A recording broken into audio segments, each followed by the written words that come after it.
વિવેકની જરૂર. જેને હું કોણ તેમજ મારું શું અને પારકું શું એ સમજાઈ જાય તથા મને મારાપણું પામવામાં શું નડતર છે એ સમજાઈ જાય પછી તેને પારકું છોડતા અને પોતાનું સ્વીકારતા લાંબી વાર નહીં લાગે. ધાવ માતા માલિકના બાળકને તેની મા કરતાંય વધુ સારી રીતે કદાચ સાચવે, તે છતાં પણ તે માતા તો પોતાના જ બચ્ચાની છે, પણ માલિકના બચ્ચાની નથી. એ જ રીતે ધર્મને પામેલો આત્મા સંસારમાં રહે તો પણ તે સંસારનો નહીં પણ ધર્મનો જ. તમને થોડા દિવસ માટે પણ ઘર અને ધંધો છોડાવીને સંઘમાં એટલા માટે જ લઈ જવાના હોય છે કે સ્વપરનો વિવેક વિશુદ્ધ બને તેમજ પરસાધનાથી પર રહી ઉત્તમ પ્રકારે સ્વસાધના થઈ શકે.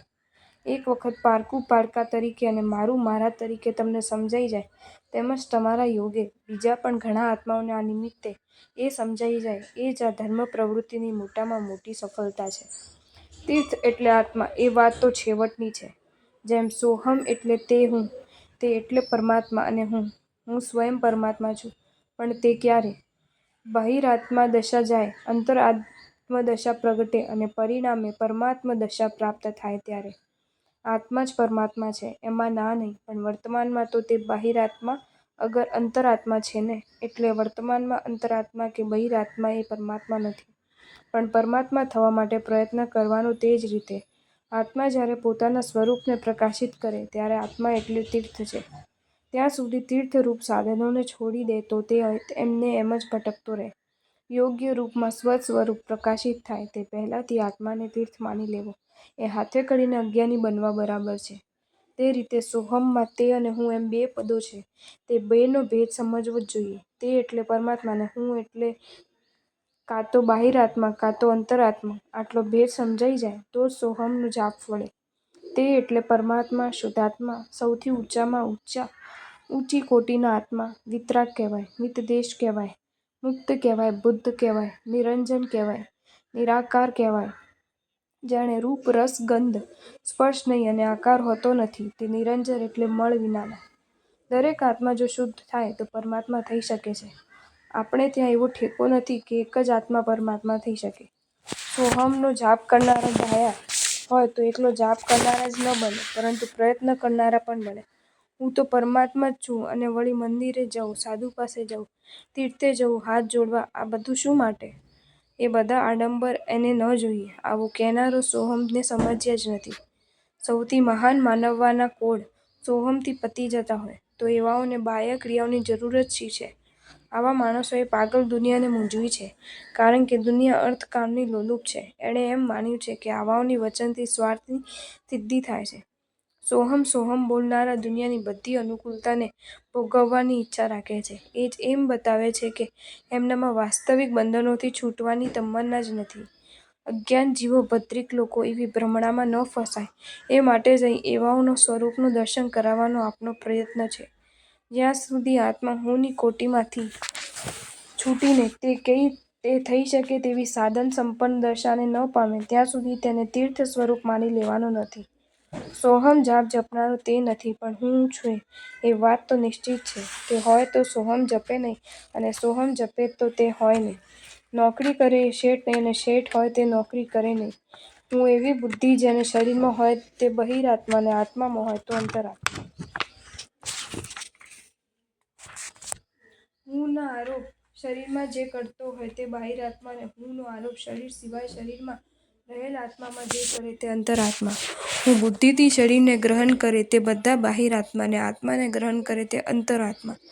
હું કહેવાથી શરીર એવું લાગે તો માની લેવું કે હજુ આપણે બહિરાત્મા છીએ અને આત્મા એવું લાગે તો સમજવું કે અંતરાત્મા છીએ. હું કહેવાથી જે શરીરને ગ્રહણ કરતો હોય એની પ્રવૃત્તિ પૌદ્ગલિક પદાર્થો માટે હોય અને હું કહેવાથી જે આત્માને ગ્રહણ કરતો હોય એની દશા પૌદ્ગલિક પદાર્થો તરફ વિરક્ત ભાવવાળી હોય. જેમાં પૌદ્ગલિક યોગને ટાળવાની વૃત્તિ નથી તેને અંતરાત્મા કહેવાય જ નહીં. હું અંતરાત્મા દશાને ભોગું છું એમ મોઢે કહેવું એ જુદી વાત છે. અંતરાત્માપણાનો દેખાવ કરવો એ જુદી વાત છે અને અંતરાત્મા દશામાં રમનારું બનવું એ જુદી વાત છે. સોહમના નામે ઠગનારા પણ હોય માટે જોવું કે હુંને તે બનાવવાનો તેવો જાપ કરનારનો પ્રયત્ન છે કે નહીં. એક દ્રષ્ટાંત આપું. એક જ્ઞાન યોગી હતા. એના હજારો ભક્તો બન્યા હતા. છતાં દુનિયામાં પણ આત્મલક્ષી માણસો હોય છે અને તે દંભી જ્ઞાનીઓને પકડ્યા સિવાય રહે નહીં. એવો એક એનો ભક્ત બન્યો. તે ભક્તે અવસર મેળવીને એના ઘરને પાવન કરવાની પેલા જ્ઞાન યોગીને વિનંતી કરી. મહાત્મા તૈયાર જ હતા. ગયા એને ઘેર. આવ્યા એટલે ગરમ પાણીથી સ્નાન કરવાને કહ્યું. મહાત્મા કહે છે કે જ્ઞાન ગંગામાં હંમેશા સ્નાન ચાલુ છે. તેને આ બાહ્ય સ્નાનની શી આવશ્યકતા છે? ભોજન કરવા બેસાડ્યા. સારામાં સારી સામગ્રીઓ પીરસી. ક્રમશર અધિક સારી વસ્તુઓ મૂકતો ગયો. સારી આવે વધારે ખવાય. જ્યારે તે જ્ઞાન યોગી ખાઈ શકે એવો ન રહ્યો ત્યારે ગરમા ગરમ ચણાના આટાના ભજીયા આપ્યા. જ્ઞાન યોગીએ જેમ તેમ કરીને પણ ખાધા. હવે પાણી પીવાની જગ્યા પણ ન રહી. ઉઠવાની પણ તાકત ન રહી. હાથ પકડીને ઉઠાડી પલંગમાં સુવાડ્યા. પગપંચી કરવા લાગ્યો. આંખ ઘેરાણી અને છેવટ નીચાની. પેલા જ્ઞાન યોગીએ ધોરવા માંડ્યું એટલે પેલો ભક્ત પણ ત્યાંથી ઉઠી ઓરડા બહાર નીકળી બારણું બહારથી બંધ કરીને બેઠો. જ્ઞાન યોગીને તૃષા લાગી. આંખ ખુલી. પાણીનું કમંડલું જુએ છે પણ હાથમાં આવ્યું નહીં. ભક્તને બૂમ મારવા લાગ્યો. ભક્ત તો બહાર નિરાંતે બેઠો છે, બોલતો જ નથી. પેલો જ્ઞાન યોગી જેમ જેમ વધારે બૂમો મારે છે તેમ તેમ તેની તૃષા વધતી જાય છે. છેવટે એને ગભરામણ થવા માંડી અને એથી તે રોતા સ્વરે બૂમો પાડવા લાગ્યો. હવે પેલો ભક્ત પૂછે છે કે શું છે? જ્ઞાન યોગી કહે છે કે બેવકૂફ, આટલો વખત તું ક્યાં ગયો હતો? પાણી વિના ક્યારનું ગળું સુકાઈ જાય છે તે જોતો નથી? ભક્ત કહે છે કે બાવાજી, જ્ઞાન ગંગામાં તૃષા છુપાવી લ્યો.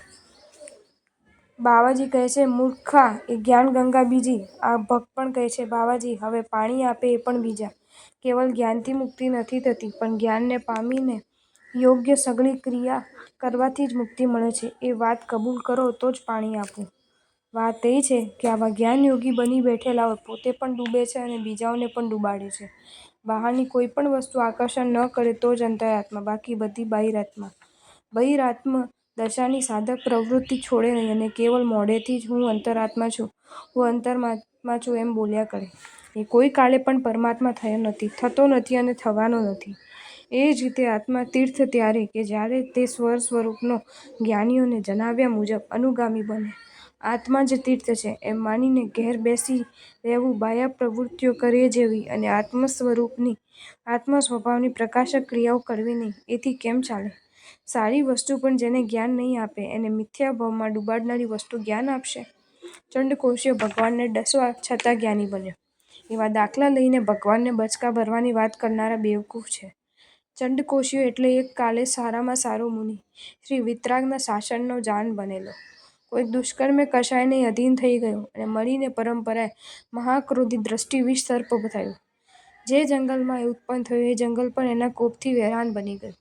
એ વખતે ભગવાન શ્રી મહાવીર, 4 જ્ઞાનના ધણી, સર્પનું હિત પણ જેમની દ્રષ્ટિમાં જ હતું તે છદસ્પણામાં હતા.